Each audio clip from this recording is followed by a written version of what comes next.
What's going on, everybody? Welcome to another edition of the Wrestling Heroes and Insiders Podcast, aka The Whip Show. We are back. Season 3 keeps on rolling. We've had amazing guests already. But before we tell you who we got tonight, Daryl, welcome back, sir. I was glad to be back. You know, Mother Nature put the ankle lock on my wife, who's our producer. You know, but Mother Nature didn't finish the job, and so producer Brika will be back. Okay, you heard that. She will be back. You heard that, guys. But Rika will be back, the best producer in the world. See, I thought you were in the bubble. That's why you couldn't be with the show with us, man. But we do know somebody that currently is in the bubble. This man, I'm going to tell you, it's going to be a lot of pressure on this guy today because we've had wrestling heroes and insiders from all over the world of professional wrestling, from every organization possible, past and present. But this guy is the first person that's going to represent Ring of Honor today on the Whip Show.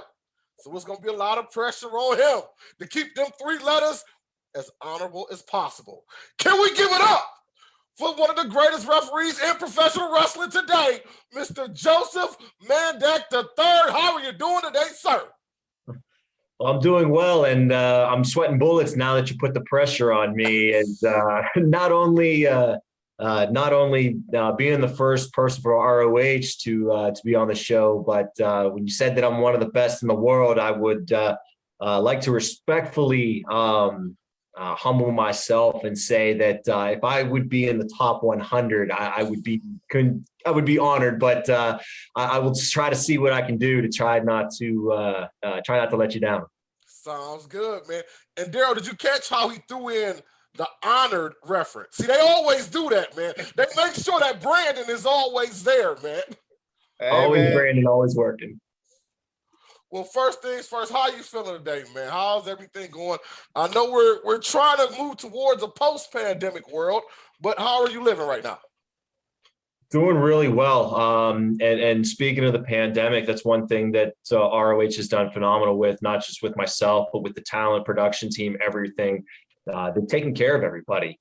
Everyone gets tested before they're even allowed to enter the bubble. Once they're in the bubble, there's 2 more testings. They do the physicals and everything, make sure everyone's in top shape before they even go ahead and start with production. So they definitely have been taking care of everybody, everyone from the announcers to the production team to the camera to the talent. So we're making it do. It's definitely difficult. We miss the fans. I'm pretty sure we're not the only promotion that misses the fans. But we're making do with what we got right now. That's good to hear. And I want to make a quick brief note. Daryl, I don't know if you peeped this. We talked to him about his bandwidth acting up before the show started. Magically, it just cleared up. You look amazing, bro. You look amazing now. Man. No more 8-bit, right? Exactly, man. But that's awesome. Good to hear. That's good to hear that they're doing their job and taking care of everybody, making sure everybody's safe. Now, you already talked about the bubble, so let's talk about that a little bit. Obviously, we're familiar with the NBA playoffs last year in the finals, and they had a bubble. Is it similar to that? Yeah, I'm not too familiar with what they have going. I think they might be able to go from room to room. But I mean, when we entered the bubble starting on a Saturday before taping, we're self-isolating. I have my own room. Everybody has their own room. Even when couples and everyone drive in together, they have their own room so they can self-quarantine. Self-quarantined all day today. And then also got our first rapid test for the COVID as well today.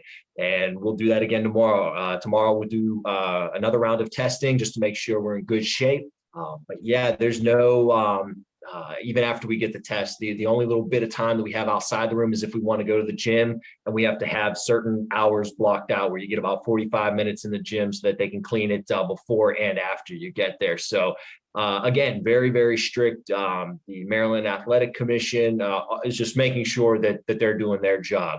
and making sure that everyone stays safe. So some people might say, oh, you're going, a little over and above, but we'd rather be safe than sorry. We definitely don't want anyone to be negatively affected with COVID. That's a good thing to hear, man. I'm glad, like I said, I'm glad they're doing their precautions to make sure everything's working out. Now, with that being said, referee Joseph Mandak. First of all, how old are you, young man? And what drew you to the world of professional wrestling? Let's start there. And then let's kind of go down your history into the Sure. present. Sure, absolutely. So I'm 30 years old. Been refereeing now since 2013. But much like everyone else, I was just a fan growing up in the mid 90s. I always stake out the match that kind of really hooked me on wrestling, and that was Bret Hart versus Shawn Michaels. It was a ladder match for the Intercontinental title. I don't believe it was on any kind of special pay-per-view.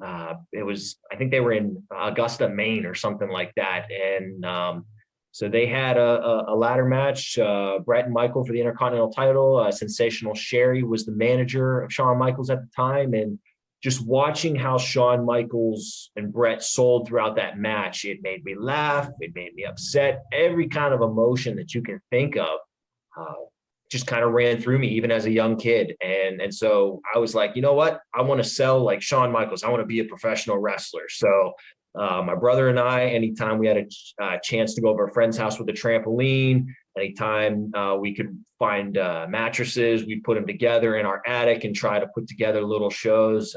We'd watch Tough Enough, so we'd kind of train alongside so that we'd learn how to lock up and chain wrestle and everything. I mean, we're talking, I was 10, my brother was 8. And we were really trying to do something with this. And when I got old enough, I went to school to train, which if anybody's watching, if you're a referee, professional wrestler, whatever the case is, go to a reputable school, learn the proper way, get properly trained, invest in yourself, because if you're not willing to invest in yourself, then why would a promoter or a company invest in you? It's been some of the best advice I've been given. So I went to school and trained under a gentleman named Shirley Doe out of Pittsburgh, Pennsylvania. And some notables that he's trained. He trained Joaquin Wilde, who's currently on, I believe, in NXT. More notably, Elias. I believe he's on SmackDown, possibly Raw right now. But yeah, so he's trained a couple guys who have now made it and are obviously doing professional wrestling for a living. Fast forward a little bit. I was going to college and training to be a professional wrestler. I was playing college basketball for a little bit. And so I had to kind of make up my mind. I decided to go towards, making sure I got my academics in line, played a little college ball, and actually had a couple head injuries playing college basketball. I wasn't the fastest, wasn't the tallest, I didn't have the best shot, but I was a gritty player. I would get the loose balls. I would take the charges. I would dive into the bleachers if need be, and definitely paid the price, that's for sure. Fast forward a couple years later, I went back to finish my training as a wrestler and realized I don't have the body shape, body size in order to do this. But I still like to be involved in the business. So I went to a couple shows and said, could you use a referee? I've been trained, so I know the basic psychology, basic concept of a match, but would love to learn more about, being a referee. And so got my first couple matches, couple months under my belt, and heard the infamous words that a lot of independent referees like to hear, and that's, you know what, you don't suck. So would you like to come back? Would you like to hop into a car? And starting out, I mean, from what I heard, if you're not getting yelled at by the wrestlers, you're staying out of the way, and you hear those words, you don't suck, then you're doing something right. And then that's when I really stopped treating it as a hobby and started treating it like a job. And if you want it to be a job, you have to treat it like like one. You can't just do it here and there and everything. So from Ohio to West Virginia, New York, all around the Pittsburgh area, I tried to get both hopping cars as much as I could and networked. And so fast forward to 2015, I went on the website for Ring of Honor. Don't really know why. I think I was just checking it out. I had gone to a house show for them, and they were having a camp during April, I believe, of 2015 or 2016. So I applied, got the invite to go there, and I got to learn from some of the best minds in the business. Kevin Kelly was there, Steve Carino, Jay Lethal, the Briscoes, I believe Christopher Daniel, Frankie Kazarian, Nigel McGuinness. They were all there. Todd Sinclair. And so just went through the entire camp, and at the last day, they basically would tell the wrestlers and the referees, they'd give you a thumbs up or kind of a thumbs down as to, hey, if we had to put you on TV tomorrow, could we do that? And a lot of the wrestlers got yes, some of them got no, not right now, kind of go back and get polished. And out of I think there were 3 or 4 referees there. Out of the 3 or 4, I got the nod. And they said, hey, if we had to use you on TV tomorrow, we'd go ahead and do that. So I was able to get booked on a loop in Pittsburgh and Lockport, New York, just outside of Buffalo. And the rest is kind of history. Just continued to show up anytime they were within a driving range. I would make the drive just to help set up, keep my face in their memory. And one thing led to another. One of the referees, Paul Turner, is now with AEW. So very happy for Paul. He definitely deserved getting that bump up. So it kind of just opened a position, and for a while there, we were doing a three ref rotation with referees, and then as of more recent, they've just kind of gone with Todd Sinclair and myself, and so I'm extremely humbled and extremely grateful for these opportunities. And so definitely a long road to get there, but extremely happy, and I wouldn't have changed it for anything, that's for sure. Now, you mentioned when you were telling your story, one of the first matches that really got you, and there's that ladder match, Yeah. I remember that it's kind of like a super tape match. And if you think about that ladder match, or most ladder matches, there's no ref, right? So the first match that you see that you care about has no ref. So wow, I didn't even think about that. Good catch on that. Very good. I didn't even no ref, right? So now you're a ref. But tell us, what's the importance of a ref? Do we need a ref? Why does a ref matter in a standard match? What does the ref bring to the table in a standard type matchup?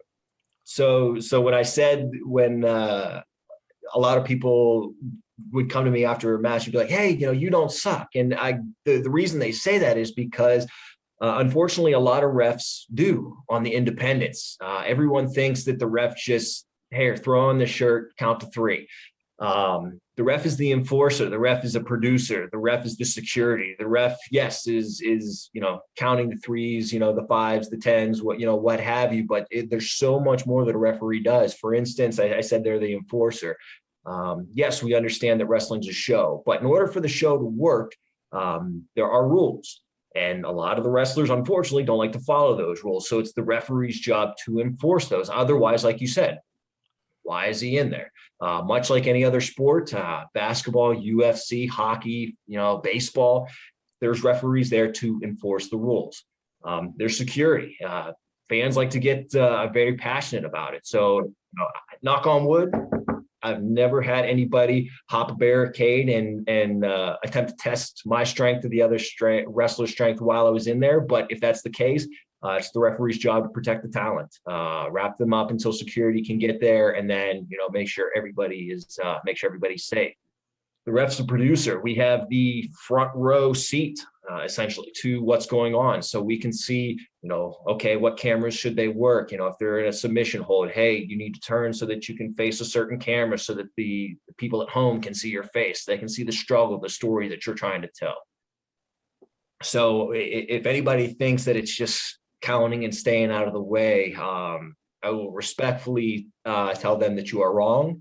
And that if you watch any of the best referees, that have come through, your Charles Robinsons, your Mike Chiodas, your Nick Patricks, they do a lot more. And good refs can enhance a story, and bad refs can take away from what the wrestlers are trying to do. So it's also, you want to be seen when you're supposed to be seen, when it comes time to enforcing the rules, when it comes time to admonishing wrestlers for what they can and cannot do.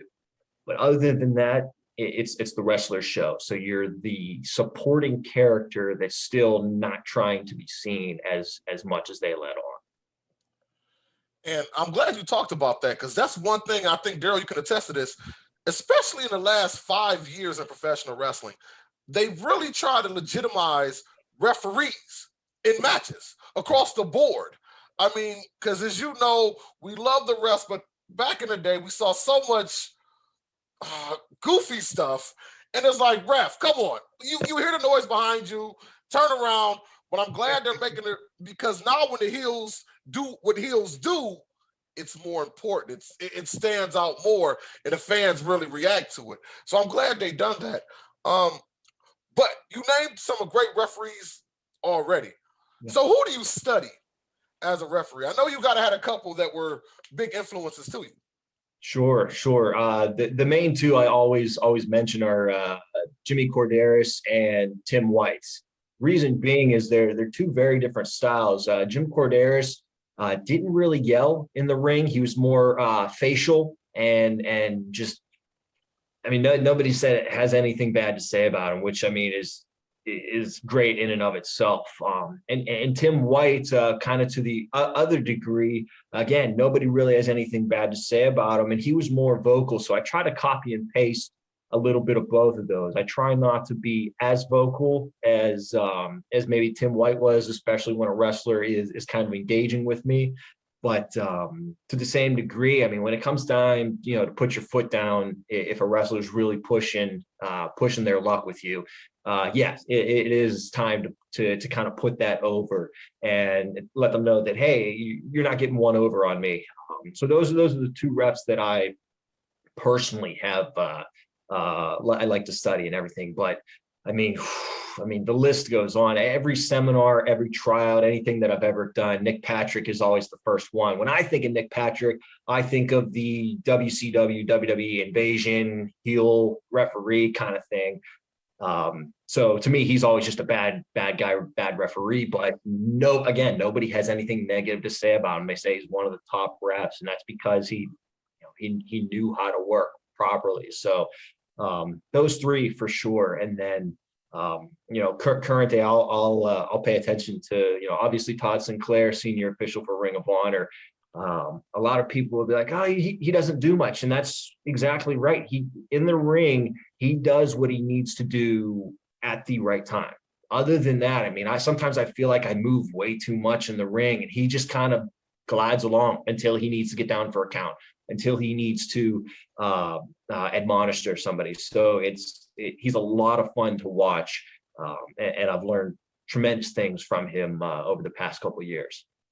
I have a question. Like back when I was a kid growing up, Gorilla Monsoon would always put a spotlight on the ref. So obviously, Joey Morello was his son, but he put a spotlight on the ref. And if the ref was doing something like out of order, his mindset was always the ref shouldn't touch the talent, right? They can count, they can do whatever, don't touch. And then sometimes in wrestling, we've seen these aggressive refs where they get pushed back. What's your style? I know you talked a little bit about it, but are you an aggressive ref? Are you kind of like, hey, I'm just here to make the counts. I'm not here to touch these guys. What's your approach to the match? That's a really good question, and I'm going to copy and paste an answer from Jim Corderas. I try to use the parenting method. I mean, do either one of you gentlemen have kids, grandkids, anything like that? I certainly do. I have two.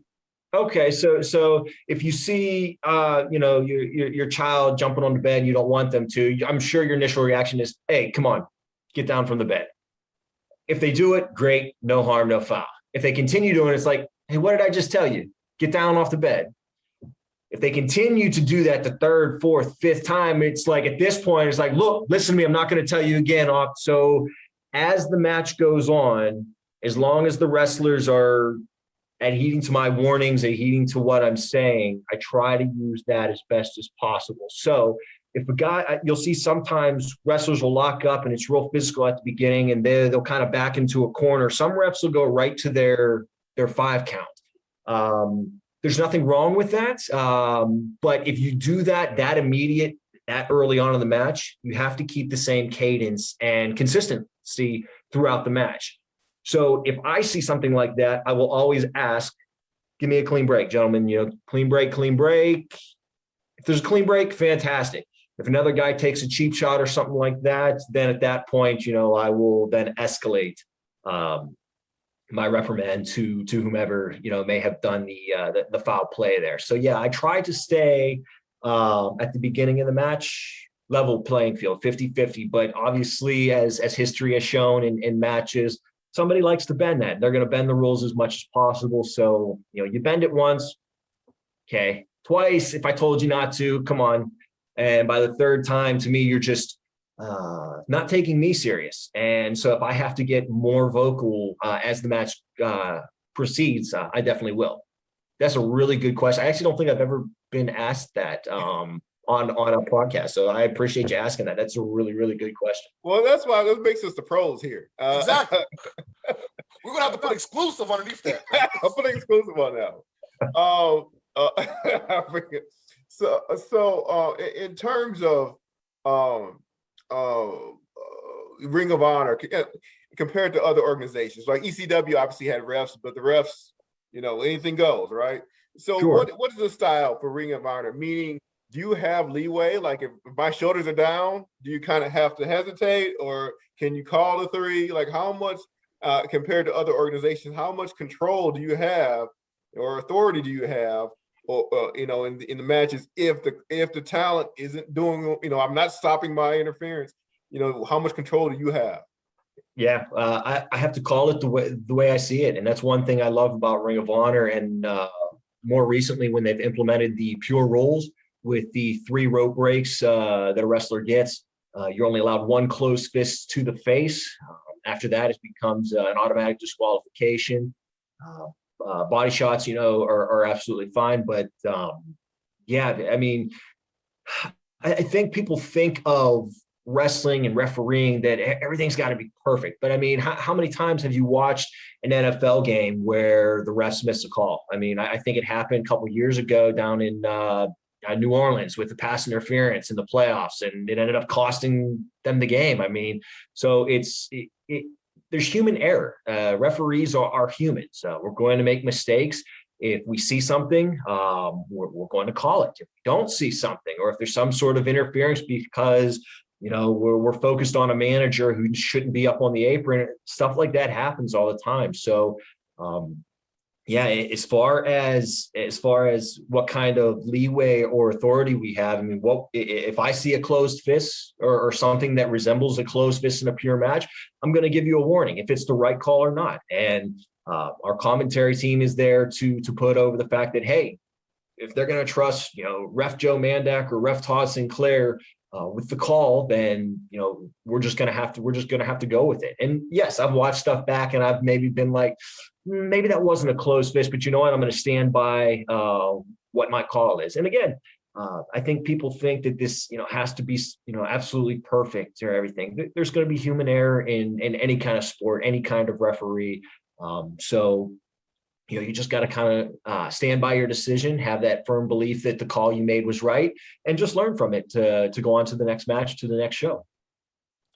I really respect that, man. Especially, I'm glad they're doing the pure rules, because it kind of goes back to the old NWA. If they get thrown over the top rope, hold the tag rope. Again, yes. It just makes the visual seem real and legit. Yep. And I mean, over the years, that's one thing that wrestling has been doing again, and I like to see that, man. Now, right behind me, I have the video on YouTube for the 19th anniversary of Ring of Honor. Like, the people that work at Ring of Honor right now, did they ever expect that they will be going on 19 years and that some of the greatest professional wrestlers have went through there, came back there? I mean, it has been a hotbed for wrestling for years, as my video does something. Yeah, I mean, and I'll be straight up. I was never like, from day one, I was, big on Ring of Honor, because it started 2000, it would have been 2002. I actually was just getting introduced to like the independent scene just a couple of years earlier. So I didn't really know anything outside of WCW and WWE. I didn't know that the independents start, but for any company to be around that long is a great feat. I actually worked for a home promotion in Pittsburgh, IWC, the International Wrestling Cartel. A lot of wrestlers have come through there who now have wrestled in WWE, AEW, Ring of Honor. So, I mean, they have a great following and a great showing in and of themselves. Later this month, they will be celebrating 20 years. So it's pretty cool that I'm able to be a part of a 19-year and then a 20-year when they were just starting out, when I was barely a teenager. So it's pretty cool. But like you said, the thing that's humbling for me is knowing who's come through the company and also have come back because of the roots and everything. I think of somebody like Mike Bennett. The last time he was here prior to him going to WWE, I was a fan on the other side of the barricade at a show. He had his little run in WWE, and now he's back forming the OGK, the Original Gangster Kingdom, which is pretty cool. So, yeah, it's just pretty remarkable. And again, you can go on and name the CM Punks, the Samoa Joes, the Jay Lethals, the Daniel Bryan, everybody, who's kind of gone through that. But it's just it's humbling. You'll hear me say that time and time again. It's absolutely humbling to be a part of the lineage, the history. And when you hold up those belts and kind of remember, like, oh man, the Briscoes, or Red Dragon, the Young Bucks, whomever it was that held those titles, just it's extremely humbling, and very, very thankful that I get to be a part of it. That's for sure. Especially this time last year when everything shut down, I was getting ready to be flown out to Las Vegas for the 18th anniversary show.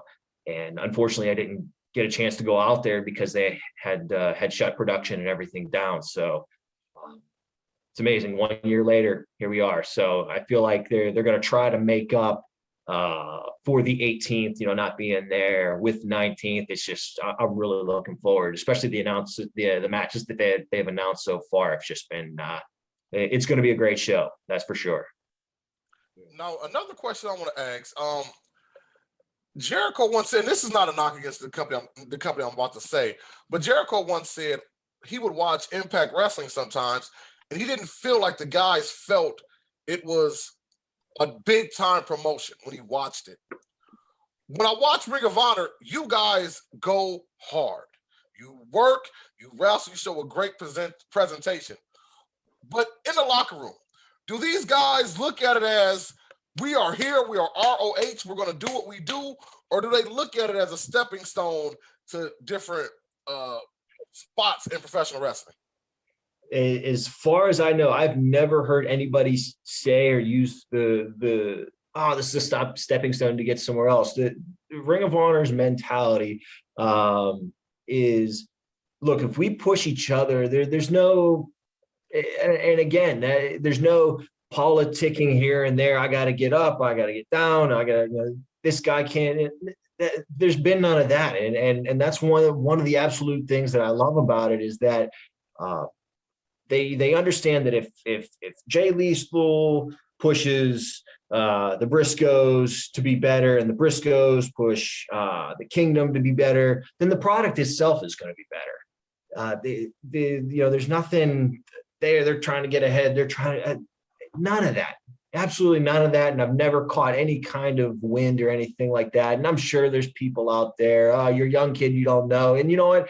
That's fine. If I have to live naive and just see what I see, I'm 100% okay with that, because life's way too short to get, drawn up in there. But no, this is an elite product with some of the best athletes in the world, going out there doing what they can with or without fans, trying to put on the absolute best production that they absolutely can. And I've loved with the whole set that they have with no fans and everything. I really like the authenticity of it. You hear the wrestlers breathing when they're working. You hear if there's a tag match, you hear the others encouraging each other on, the managers. It's just it's definitely a different feel than maybe what's on TV on a different show. But yeah, the mentality is just push each other to do your absolute best. And if this person makes this person better, it's going to make the product better. And I think that's a fantastic and very provable way to run a company that has proven, obviously going on 19 years now. It's pretty cool. Two things I want to say behind that, and that was a great answer. One, I'm glad you keep bringing up the Briscoes, because I love them to death, man. Them are my guys, man. I swear. Number two, we're out of the Michigan area, Detroit area, whatnot. So I've been able to see Ring of Honor live multiple times right down the street from me in Dearborn, Michigan. It's like literally 5 minutes. And I'm going to tell you, some great houses. So if you guys have never seen Ring of Honor live, when it comes back post-pandemic, make sure you go. This is Whip telling you. Make sure you go check it out, man, for real. Man. Now, with that being said, we talked about some of I want to know, what was your favorite match that you refed?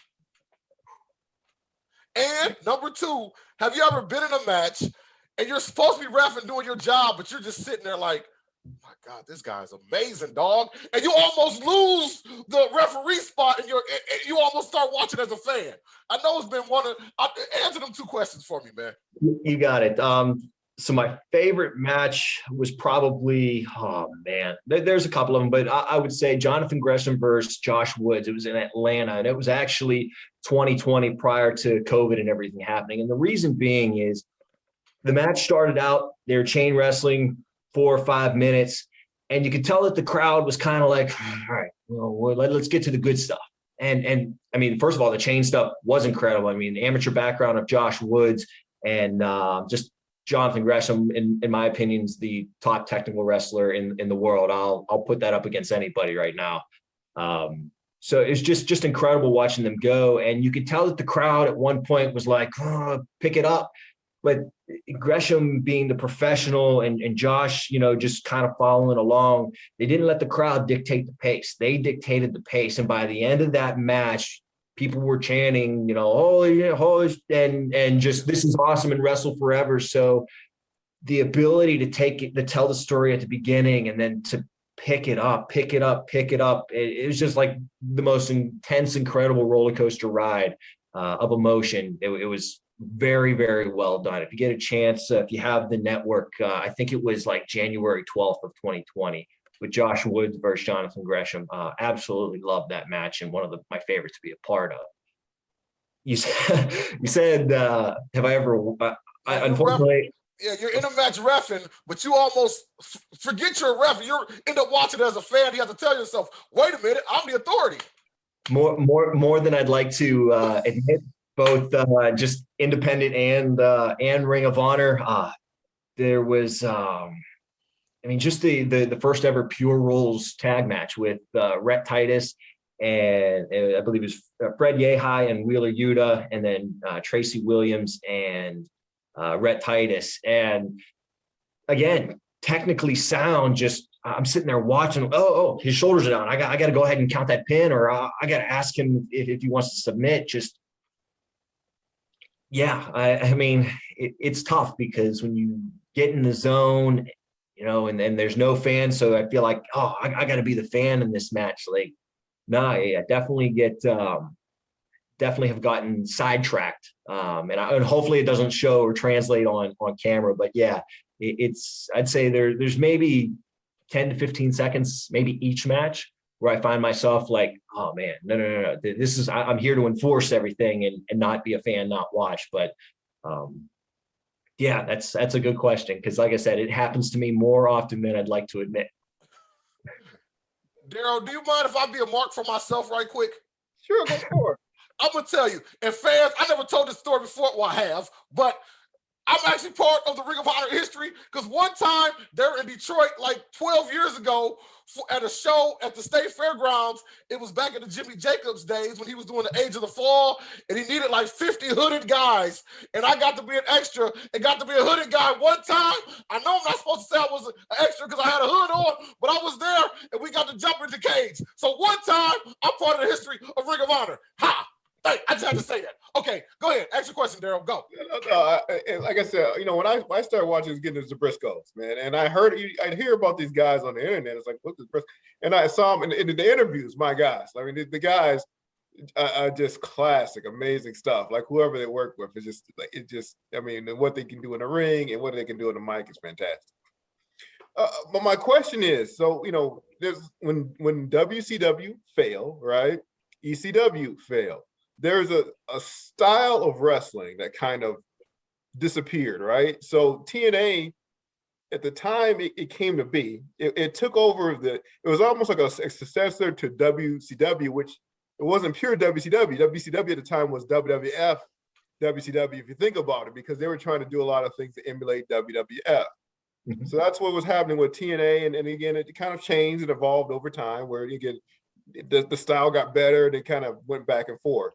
And again, we lost ECW. So when Ring of Honor started, it was kind of like the successor to what that true mid-90s, that Rick Rude WCW area that I liked, which was so tight, and the Japan style and that ECW style, which, you know, the Rob Van Dam tight style, it kind of brought all of that together in kind of a cohesive package, which was missing, you know, from the other organizations that were there at the time. Because it's so tight, because of the way the guys work, have you experienced, you know, the bad side of wrestling where, again, no fans coming in, but people, you know, doing some maneuvers that could get seriously hurt, something's gone bad, any experiences like that because of the style that they have in the ring? So I'm actually glad you mentioned that. And that was one thing that was actually brought up to one of the first seminars I ever attended. They're like, yeah, this idea of strong style almost with oh, they're too stiff. They work, you know, Ring of Honor guys don't get hurt. And I don't mean that in the sense that, you know, I understand they, you know, compared to other companies that maybe don't have the travel schedule or, you know, they're not working 3-4 days a week, but you know, when you're filming, you know, 8 weeks of TV, you know, throughout the course of a couple of days, I mean, some guys are wrestling maybe 4 or 5 times and they go out there and give it their all. And there's very minimal injury. You might see some scarring, bruising from chops or whatever, but as far as head injuries or knees tweaking or anything like that, you just don't see it. And it's a testament to, you can be snug without being stiff. You can be snug without hurting anybody. When you hit somebody, you can make it look as real as possible, again, without doing any permanent damage or anything like that. And so that's another thing that just, they work smart. And yeah, there's going to be your high risks moves. You know, there's going to be the table spot where somebody, especially as Roosh as our champion, he's very unpredictable and likes to pull out stuff from underneath the ring. So he's going to whip guys with cables and stuff. So there's always the potential. But at the end of the day, they understand that you know, we need to protect each other. We need to make sure that we're doing this so that the next episode and so on and so forth can remain intact without any kind of gaps or storylines because so-and-so had to miss or anything like that.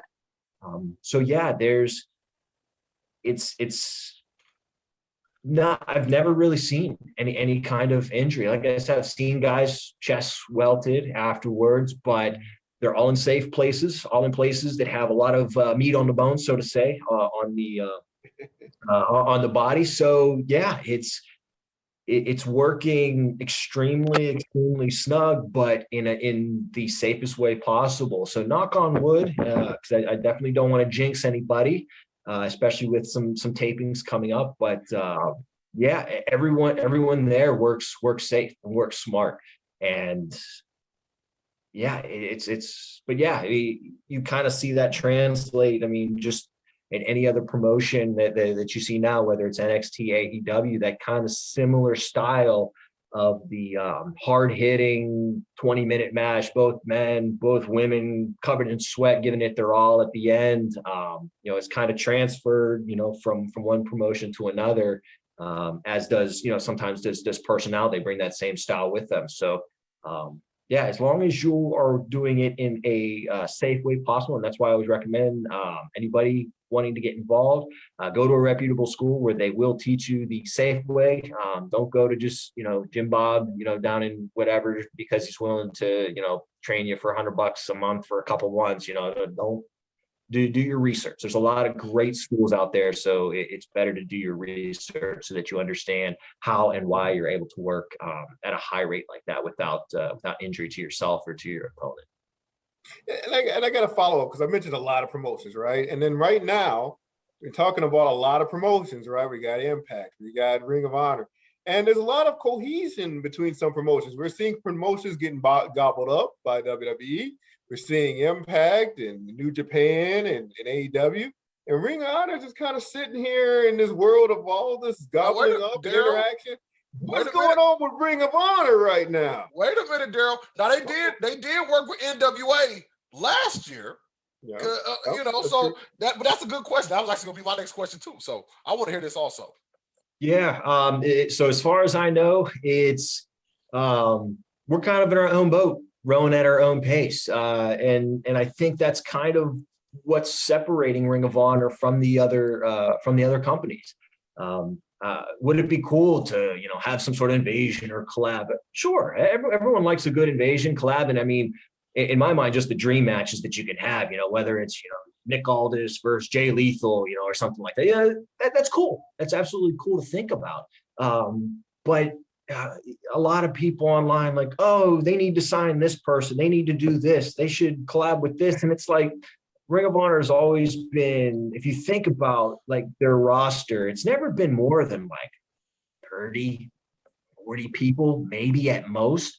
It's an elite. So that's why, again, when I say I'm humbled to be a part of this, you go to their website, like I said, you might find 30 or 40 wrestlers, competitors on there. It's a very elite class. So there's a reason, again, that it's worked for this long, where they just don't go out and sign up everybody that's hot on the independent circuit. And trust me, I got a lot of friends who are working their way up. Who I'm like, this dude needs to be signed. She needs to be signed. Why isn't she on TV? Why aren't this tag team on TV? But at the same time, it's just a formula that Ring of Honor has gone with, where it's an elite group of athletes. And we're going to continue with these elite group of athletes at this time. And, if the time right and it makes sense, I have no doubt that, if a collab is going on, that it'll be made. Again, part of that is me coming in fairly new and not really understanding all the X's and O's when it comes to that. But I kind of like that. Unfortunately, with the era of spoilers and tweets and all, there's a lot of spoilers, a lot of rumors that go out there, and I think that fans sometimes get swept up in that as opposed to just being a fan. So if there is some sort of collab going on and there's rumors going on, it makes it that less special. I mean, the same people who complain or find out about spoilers and stuff online are the same people who don't want spoilers for the newest Star Wars movie or the newest Avenger movie. And they complain when they see that. And it's like, come on now, like that movie's an hour and a half to 2 hours long, and you're going to spoil an entire summer worth of news because you read that so-and-so's has been seen backstage at this. Like, just be a fan. I mean, I think that's what wrestling needs now. I kind of went off maybe on a little tangent there, but yeah, just be a fan. That's what I think wrestling truly needs, is for you to be a fan, and it's the wrestler's job to emotionally invest and do their part to make sure that the fans are emotionally invested, as opposed to just watching certain companies collab or these certain matches getting thrown together with people from different promotions. So as of right now, Ring of Honor, like I said, rowing their own boat, and I don't think they'd have it any other way, at least right now at this time. Okay. Now, I'm glad you talked about the fans, because that's going to lead to my next question. You spoke on looking at what the fans talk about on the internet, but one thing we've been blessed to have now is so much professional wrestling on the television. Yeah. However, for some reason, there are fans that, instead of enjoying all of it, they want to just watch ROH. They want to just watch AEW and bash other things. They want to just watch. Why do you think the fans feel like they, now I can imagine it's good to have an allegiance, but why do you feel like they have to watch one and destroy the other when we can grow a larger wrestling community? That's the million dollar question right there. I 100% agree, and I've tweeted several times just reading so many things. My mentality is support what you love, don't bash what you hate. And if you love NXT, bleed the black and gold, support it. Absolutely, go out and support it. If you're team AEW, just Superstar, maybe you're a new fan and that's what you're watching, watch it. But to just go and complain about one company or this company, the reason they're not doing as good as this company, you don't know the situation. You don't know the circumstances behind what's going on when it comes to that certain thing. And what I think is quite humorous is when somebody will be like, oh, I love NXT, but ROH, blah, blah, blah. It's like, well, a couple of months ago, if you remember who was kind of running NXT, it was guys like Adam Cole, Bobby Fish, Kyle O'Reilly, Roderick Strong. I mean, the one guy, Roderick, he was Mr. ROH. So like, and I get it. They're like, oh, well, that's why they left and that's why they went there. No, it's all about opportunity. It's all about situational. Everyone's situation's different. Why somebody left, why somebody, went. And you hear it so much that like, oh, well, this company didn't treat these people right, so that's why I don't support them. Blah, blah. You're going to have that everywhere you go. That's not just wrestling. That's everywhere. Every job that anybody's ever had, you have loyalty to, Enterprise Rent-A-Car as opposed to Avis or Budget Rental. It doesn't mean that Avis and Budget, don't have cars and they're not good cars to rent. It's just what you've grown up or what you've become accustomed to. So yeah, it's like I said, please just support what you love. Don't bash what you hate, because especially if you're in the business, and I'll put an asterisk next to this. You never know who's going to be your boss. So you could be this Joe Schmo promoter and maybe get a call up to do creative for say WWE, but you're writing now for a superstar that you weren't necessarily nice to or didn't promote very well at your promotion.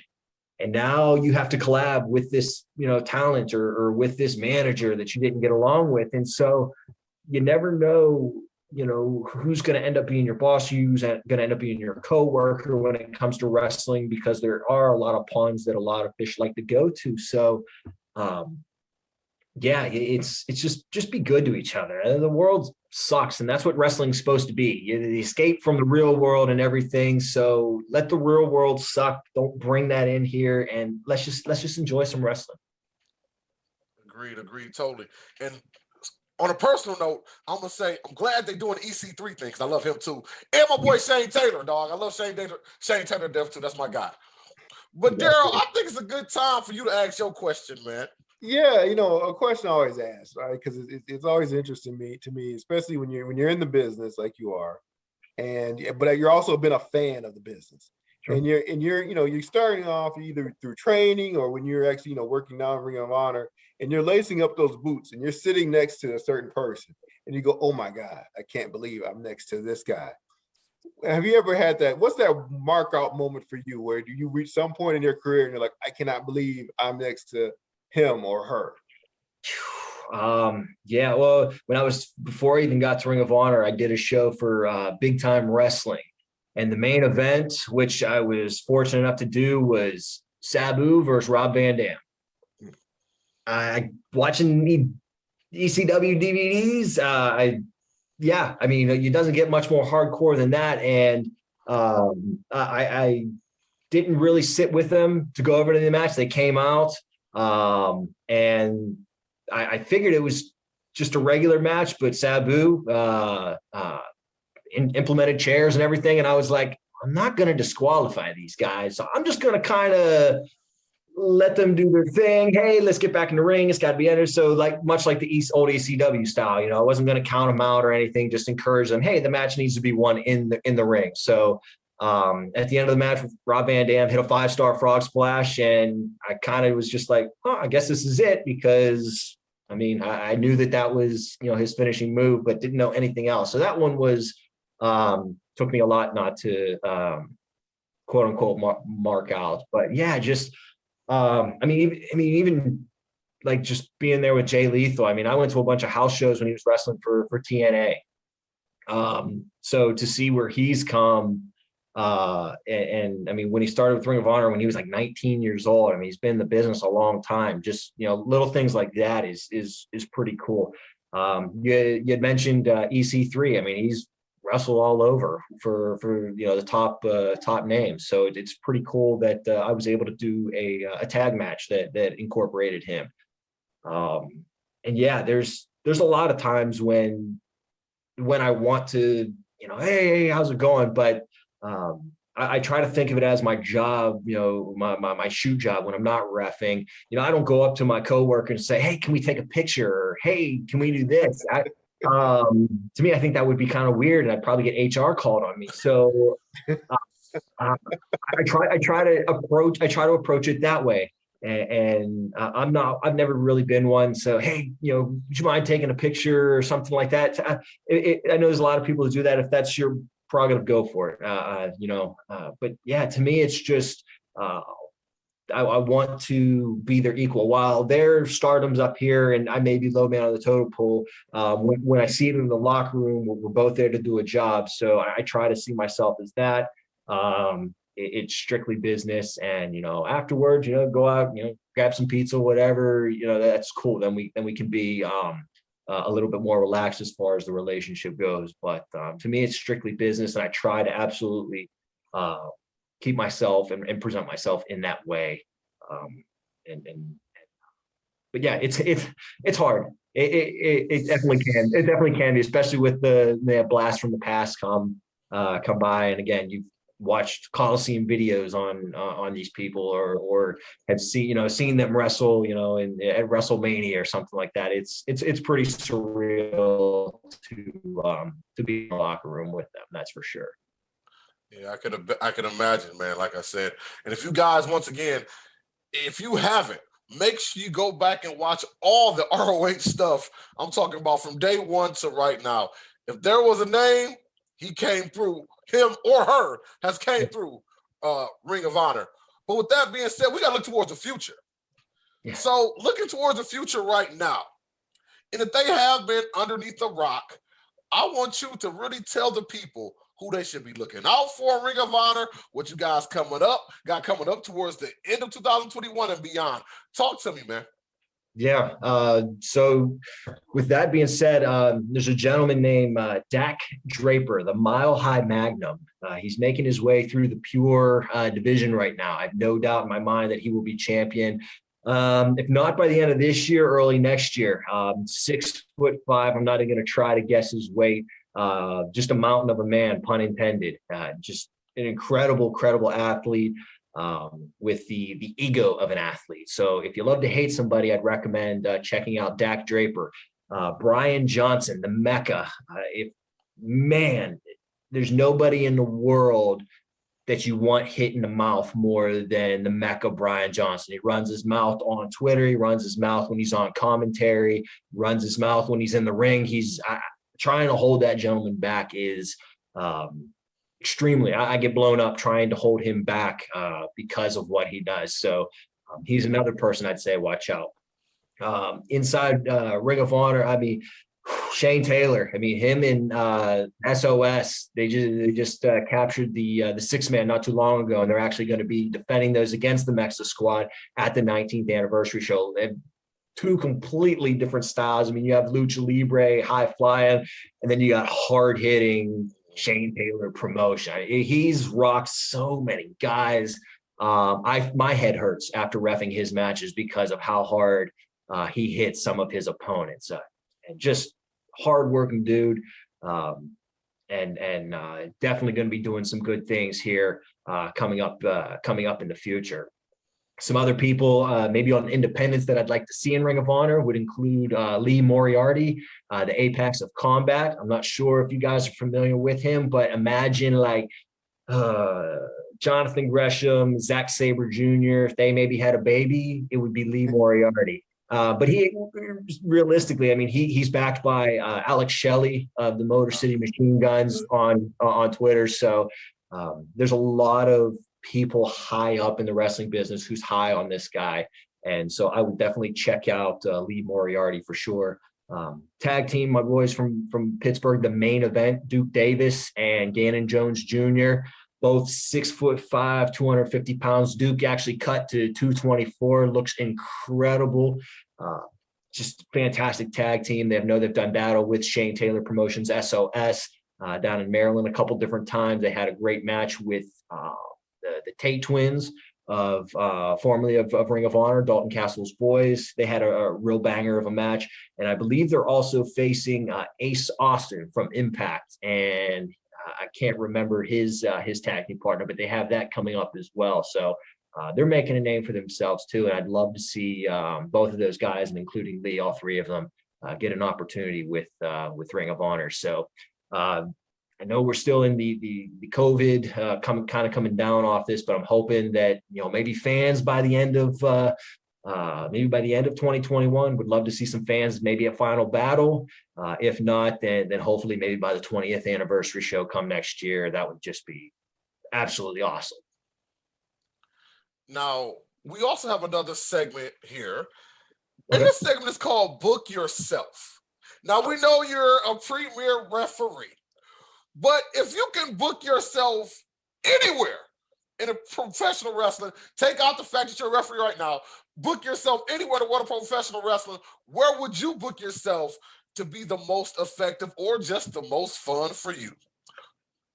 So my dream match, and I've mentioned this on a couple other podcasts, would be in a match with Dalton Castle versus Hangman Adam Page for the Intercontinental title at WrestleMania.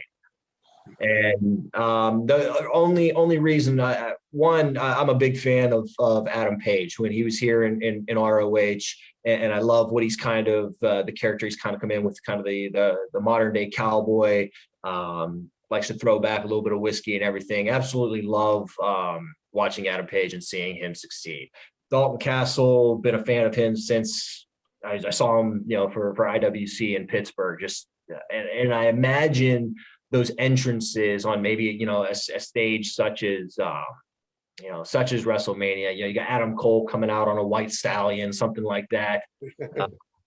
Saddlebags full of money, whatever have you, and then Dalton Castle with all his boys and the streamers and the flamboyant colors, just something really cool. And I say Intercontinental title, and I know I've mentioned that with like Shawn Michaels, Bret Hart, but that was just always my favorite title growing up. To me, it was always the person who was always the best wrestler. It might not have been, your Hulk Hogan, your Ultimate Warriors, the guys who drew the money, but to me, the Intercontinental title was for the wrestlers with the maybe the best wrestler. Like I said, your Shawn Michaels, Mr. Perfect, Honky Tonk, Jeff Jarrett, so on and so forth. So that title just kind of always has a soft spot in my heart. But I don't know. I just feel like that would be my ultimate, I guess, dream match. But I don't know. I don't know. I don't really dwell too much on would I be more effective here? My goal in life is being able to support my wife with reffing full time one day. That's with Ring of Honor, fantastic. That's with another promotion, fantastic. But as it sits right now, I am absolutely humbled to even be a part of a main roster anywhere, and just extremely blessed to be able to call the matches that I've been able to call. And now we've seen wrestler versus manager matches, referee versus manager matches, or referee versus referee. If the time came and things got out of hand and they laid hands on you, would you be ready to put on the tights and defend your honor? Yes, I said I had trained to wrestle. I actually had one professional match. We did a show at my college, and it was a 6-man title match. I got the team actually with Joaquin Wilde. He was known as Zema Ion at the time, and John Bolin, who I believe also had a stint in Impact Wrestling. So those are my tag team partners, and we faced the founding fathers, Jimmy Vegas, John McChesney, and Dennis Gregory. So that was pretty cool. We ended up winning the match, so that was fantastic. Yeah, I definitely get the itch every now and then to wrestle.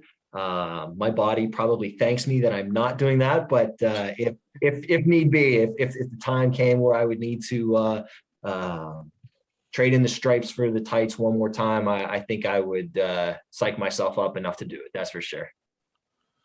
Man, I gotta ask you, because you mentioned it a couple times. Be honest, you got a replica IC title with the crib, don't you? Just kind of like Allen Iverson would be like a play for the Sixers, but he wore a Lakers jersey because he liked Kobe as a throwback. You got one at the crib, don't you? Tell the truth. I do. It's Hey, I know it. it's not the 8-pound or 7-pound one. It was one of the replica one, not the foam, but it still had the snaps and everything, Okay. and it had the WWF. But yeah, I think I was 5th grade when my dad got that for me for Christmas. Like I said, it's just and it's the not the old white strap or anything, but the one that like Chris Jericho had in kind of like the Attitude, Ruthless Aggression era. That's kind of like the oval shape. Oh, yeah. If you want it, you come get it. If you want it, you talk about putting on the tights. I throw it out right now. If you want it, you come get it. We booking it, baby. We booking it, baby. That's unbelievable. The timing on that could not have been more perfect. And I'll go on and say none of this was planned, anything like that. That was straight improv right there. And that's cheers to you for pulling that one out. Hey, fans, the people listen to the audio that can't see the video, Daryl just brought out the IC title. We challenge Joe right here, right now. Oh, man. That's incredible. With that being said, Daryl, you got anything else for him? Because we can't keep the man all night. We already challenged the man. So you got anything else for him? No, it's good, a great show, great guest as always. For me, and I've talked about this before, managers, all of those other pieces that come into a match are so critical. And I think the referee is just as important. You don't always think about the referee when you think about the greatest matches in the history of wrestling, but that's important because they are not in the way, but they're making sure the flow happens and things occur when they need to occur, and they're playing key roles. And those talk about Ricky Steamboat and you talk about Randy Savage, 30, 40 near falls. I mean, the referee is all over the place, jumping all over these guys, trying to make that look as believable as possible. So this is a key role. So we so much appreciate, what you brought to the table. Appreciate it. You said it to a T. I'm not even going to say anything. What you said is spot on. Absolutely spot on. Now, I know you said it before, but I want you to really hit him again right here, right now. Normally, we do something called Ring the Bell. That's when I ask you to talk about anything. You can talk about, you can promote yourself, you can inspire people, anything. Now, we're going to do that. But before we do that, I want you right now to tell people why they should watch Ring of Honor if they haven't before. Sure. So as I had mentioned earlier on, Ring of Honor is definitely one of its own kind of wrestling. And especially right now, there's no crowd. We don't pipe in any kind of noise. So what you have is organic. It almost has kind of like a UFC type fight to it, especially the pure ruled matches. Because with the pure ruled matches, as I had mentioned, there's additional rules that would go on that you might not see anywhere else. Each wrestler has 3 rope breaks that they can use throughout the match. If they exhaust all of those rope breaks, they can be pinned or submitted inside the ropes, which we have seen, which is kind of different than other promotions. They've also started doing tag pure matches, which we had talked about. So you're not going to see any of the blind tag on the shoulder. If you want to tag in a pure match, not only do you have to hold the rope on the outside, the hand has to be extended over the top rope, and it has to be hand-on-hand contact for the tag to occur. And again, if you break up the pinfall or submission during the match, you lose a rope break. If you don't have any rope breaks and you break it up, then you end up losing the match. The title can change hands on a disqualification or a count out. There's a 20 count on the outside, which is a little different than maybe some other promotions doing a 10 count. But again, just the athletes, we talked about the hard hitting, the impact that they make with each other is just incredible. And every Monday at around 6:55, you can actually do a watch along party and hashtag watch ROH. You can do that Monday nights. We usually start watching at 7 o'clock. There's a link that Ring of Honor tweets out. You can follow along, tweet along with your favorite superstars.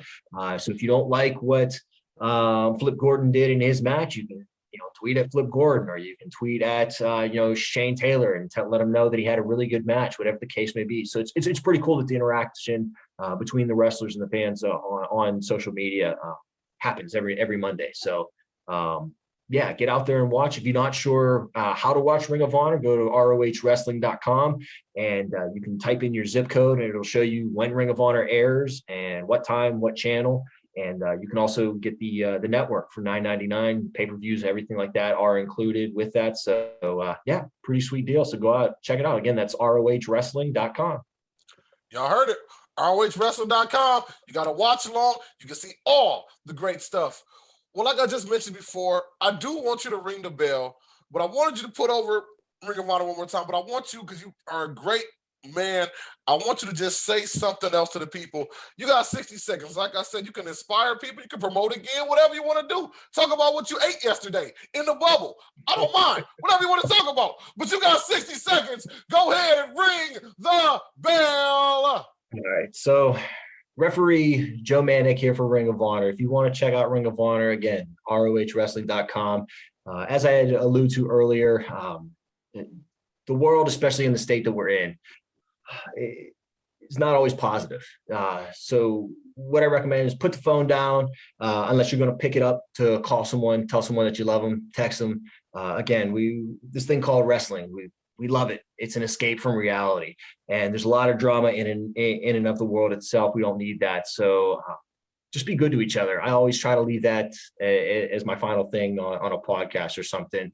If you're dealing with mental doubts, anything like that, or not in a good place mentally, my social media door is always open at Ref Joe Mandak, Twitter, Instagram, Facebook, Joseph Mandak III. Feel free to shoot me a message. I may not get back to you right away, but please shoot me a message. Again, just be good to each other. I mean it. That's what's up, man. Thank you very much, man. We had a great time with you, man. Daryl, another great show, dog. Another great show, man. This has been the best season ever. I'm glad I made it back here for this one. I didn't want to miss this one. So, man, it's awesome. And thank you so much, Joseph, for joining the show. No, this has been, honestly, this is one of the most fun I've had doing a podcast. You gentlemen were absolutely professional the entire time. I love that we were able to touch kind of all different areas of wrestling. I mean, that's what I love. Just talk about wrestling. Yes, you want to promote this and this, but in time, it's just, people from around the world. Like you said, Michigan, I'm from Pittsburgh. So, it's nice to just be able to talk about wrestling. And I appreciate your time today. I really sincerely do. Thank you so much for having me on. For sure. And hang on with us 1 second before we close out. But Daryl, like I said, it's been a great show, man.